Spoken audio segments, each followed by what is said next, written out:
Why hello there internets, I'm Phyrehawk, a 30-something gamer, writer, LARPer, geek from the UK, and welcome to my vlog.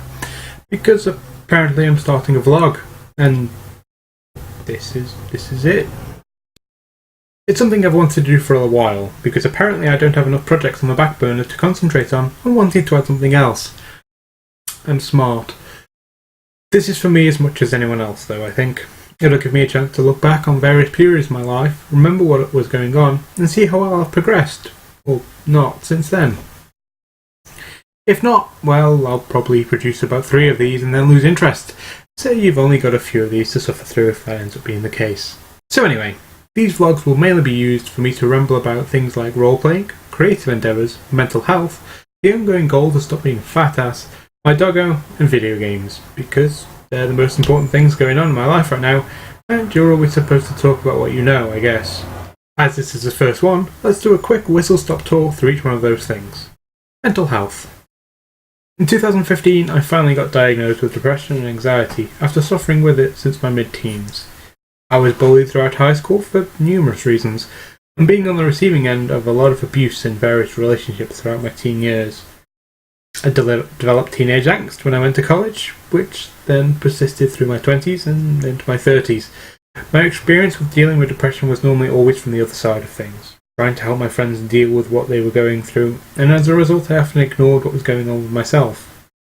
I've always suspected that I did have mental health problems, but it wasn't until I actually approached my GP and said, "Yo, there's something up," did I start taking it seriously. On the whole, I'm doing a lot better than I have been, but I don't think it's ever a journey that ends. It's taken me years, but I've started being a lot more open about the entire thing, because there's still so much stigma and bullshit information about mental health conditions that means they aren't, sadly, taken seriously. I can't talk from anywhere but my own experiences, but if I've learned nothing else, it's that when I have those moments where I cry for help, people are there to help pick me up. There's definitely more going wrong up here than just depression and anxiety, some of which I'll touch on later, but the rest of it, I guess I'll just figure it out when it comes. My weight. It probably hasn't escaped your notice that I'm a fairly big guy, and I'm all too acutely aware of the problems that presents and the issues that I'm struggling with as a result. Despite what those of you who have never suffered through a weight problem are no doubt thinking, it's not quite as simple to lose weight as eat a salad and go for a run. I've had a fairly unhealthy relationship with food since I was a teenager, where I was essentially forced to shovel my way through a plate of mashed potato every night. It left me with a pretty damaged view of what a healthy portion was, and set me up for some really destructive habits that have become seemingly impossible to break. Being imaginative with cooking food is also a struggle for me, and although I enjoy cooking, as crazy as it sounds, I've legitimately had panic attacks when being asked to prepare a meal because of being unable to plan and put something together. As you've no doubt guessed, this leads to a lot of takeaways, which invariably I'll overorder on because, well, I refer you to the comments earlier about portion sizes. I'm slowly getting rid of the entire thing. In 2016 I was diagnosed with type 2 diabetes, which my GP is hoping to manage with just diet and tablets. But it was a bit of a wake-up call that I needed to change things. While it's slow, I have been losing weight, and although I reckon it's going to be a long time before I can fit into size 34 jeans again, I'm currently at the tightest notch on my belt, so little victories. Whilst I'll spare you folks from topless progress pictures, I have no doubt I'll talk about my weight loss and ask for advice as time goes on. Creative endeavours. Despite my own mind's best efforts and my talent level being somewhat low, I've always enjoyed being creative. This predominantly manifests itself in the guise of creative writing, but in the 20-some years I've been trying, I have not yet managed to produce the bestseller I know I have somewhere inside me. In my own mind, part of the reason for starting this vlog is an attempt to use it as some manner of creative outlet. Whether it be asking for help with plot ideas, sharing videos of terrain or painting I'm doing for tabletop games, or whatever else catches my fancy. I'd like to share that process with someone, I guess. I've always had a bit of a desire to entertain in some medium or another. So, who knows, maybe this could be the method that makes it. I have a number of writing endeavours that are in the pipeline, but I struggle immensely with sitting down and churning out the words. Misery in Middale, at the top of the list, I've hopefully managed to get somewhere on screen. I've been working on off and on, for at least 5 years, and I still haven't gotten the first draft finished yet. I'm hoping that talking about these projects might get some ideas going and translate into words down in the Word. I've also had something of a desire to get into either acting or voice acting, so there may be occasional monologue from whatever I'm writing in character, as it were, just to practice.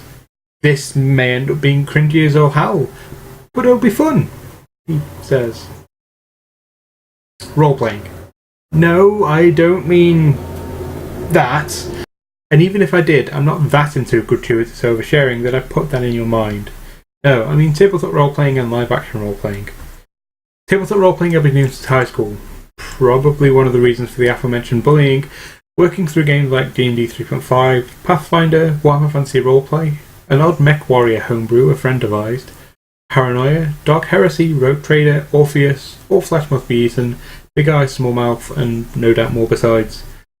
I'm currently mostly playing D&D 5th edition and absolutely adoring it. For me, it's a fantastic creative outlet, devising and developing characters and seeing how they evolve, or building entire worlds and their inhabitants. I'm by no means a fantastic role player, I know this, but each time I roll those dice for a new character or start each session, it's progression to becoming a better role player. I definitely have types and tropes that I stick to, but I try to explore things outside of my comfort zone in between playing what I know, and I think fairly good at. Live action role playing is essentially like the tabletop version, but you go out into the woods, or similar, and do it there instead.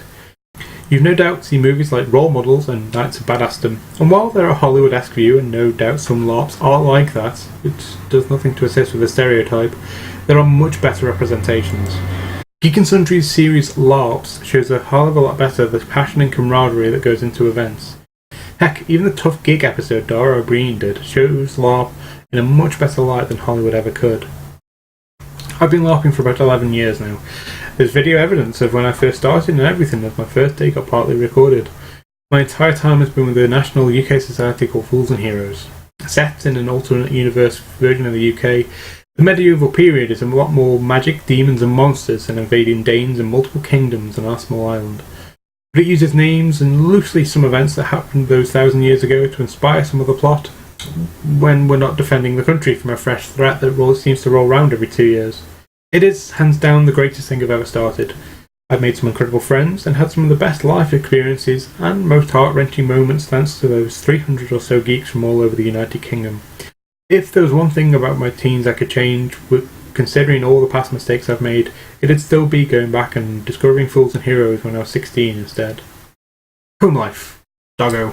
So I'm recently single and I've moved into a rented place with my dog, which I'm using as a little opportunity to get a fresh start and reinvent myself a little, I guess.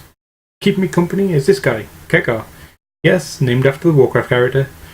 I've always maintained for most of my life I've been a cat person. Dogs are cool and such, but cats get me. Possibly something to do with them sleeping 18 hours a day. Anyway, about 2.5 years ago, this little guy came into my life and suddenly grew up into this guy. Sorry cats, I love you, but this guy shows me more love than any of you ever did. He's amazing, he's handsome, and he's just the best doggo. Yes. So, that's me, and that's the quick stop tour on the vlog topics. I know I messed up video games, but that's a fairly self-explanatory thing to go into. That's basically what you're going to be getting me talking about if you stick around. I'm fairly new to video editing as well, so these videos may end up being a bit ropey and kind of shitty until I get a handle on what I'm doing. But hey, it's a learning experience, right? I'm looking forward to learning new things. Phyrehawk, away. Why hello there. Whatever your thoughts on this, comments and feedback would be greatly appreciated. If you have any particular thoughts as to what the next blog should be on, please leave them in the comments below. I've also put some links down in the description linking to various things I've been mentioned to in this video. Throwing likes and maybe even a subscription my way will probably encourage me to do more videos. See you next time!